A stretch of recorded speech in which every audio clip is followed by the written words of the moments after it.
அதானியோடு முதலமைச்சருக்கு தொடர்பு இருக்கிறது. என்னை அவர் சந்திக்கவில்லை, நான் அவரை பார்க்கவும் இல்லை. இதை விட வேறு விளக்கம் தேவையா? அதானியோடு முதலமைச்சருக்கு தொடர்பு இருக்கிறது. அதானியை முதலமைச்சர் சந்தித்து விட்டு சென்றார். இதெல்லாம் பேசியிருக்கிறார். அதையும் பேசுவார் என்று தான் எதிர்பார்த்தேன். பேசவில்லை. என்ன காரணம் என்று தெரியவில்லை. ஒருவேளை உண்மை தெரிந்து விட்டது அவர்களுக்கும் என்பது காரணத்தினால் விட்டுவிட்டிருப்பார் நான் கருதுகிறேன்.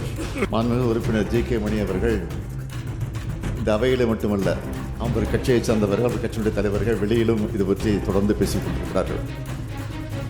ஆனால் அனைத்தையும் இந்த அவையில் அவர் பதிவு செய்யல, வெளியில் பேசிக் கொண்டிருப்பதை. அதானியோடு முதலமைச்சருக்கு தொடர்பு இருக்கிறது.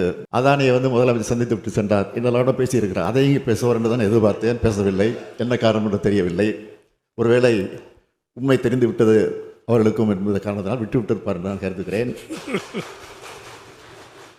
தமிழ்நாட்டில் அதானி குழுமத்தினர் தொழில் முதலீடுகள் குறித்து பொதுவெளியில் வரும் தவறான புகார்களுக்கு நம்முடைய மின்துறை அமைச்சர் செந்தில் பாலாஜி அவர்கள் தெளிவான விரிவான விளக்கத்தை தொடர்ந்து 2-3 முறை விளக்கியிருக்கிறார்கள். அதற்கு பிறகு தொடர்ந்து இதை பற்றி செய்தி வந்து கொண்டுதான் இருக்கிறது. அதானி நிறுவனத்துடைய முதலீடுகளை வைத்து தமிழ்நாடு அரசுக்கு களங்கம் கற்பிக்கக்கூடிய நினைக்கக்கூடியவர்களுக்கு நான் எழுப்பக்கூடிய கேள்வி என்னவென்று கேட்டால், அதானி மீது சொல்லப்பட்டிருக்கக்கூடிய குற்றச்சாட்டுகள் குறித்து பாராளுமன்ற கூட்டுக்குழு விசாரணை அமைக்க வேண்டும். அந்த விவகாரம் குறித்து நாடாளுமன்றத்தில் விவாதிக்க வேண்டும் என்று நாடாளுமன்றத்தில் இந்தியா கூட்டணி கட்சிகள் முழக்கம் எழுப்பி வருகின்றன. திமுக மீது குறை சொல்லிக் கொண்டிருக்கக்கூடிய பாஜகவோ பாமகவோ இந்த கோரிக்கையை ஆதரிக்க தயாராக இருக்கிறதா? நாடாளுமன்றத்தில் நாங்கள் நாடாளுமன்றத்தில் வைக்கக்கூடிய கோரிக்கையை ஆதரித்து நீங்கள் இது குறித்து விலக்கி பேச தயாராக இருக்கிறீர்களா என்ற கேள்வி மாத்திரம் நான் இப்போது கேட்க விரும்புகிறேன். இப்பொழுதும் சொல்கிறேன், எங்களுக்கும் தமிழ்நாட்டுக்கு அதுக்கு எந்தவித சம்மந்தம் கிடையாது.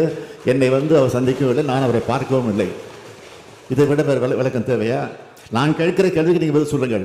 இது குறித்து நாடாளுமன்றத்தில் இன்றைக்கு இருக்கக்கூடிய எதிர்க்கட்சிகள் எல்லாம் ஆளுங்கட்சியை பார்த்து பிஜேபி ஆட்சியை பார்த்து இது விசாரணை குழு அமைக்கப்பட வேண்டும் என்று கோரிக்கை வைத்துக் கொண்டிருக்கிறார்கள். அதை ஆதரித்து பேசுவதற்கு நீங்கள் தயாராக இருக்கிறீர்களா? இதுதான் நான் எதிர்பார்க்கக்கூடிய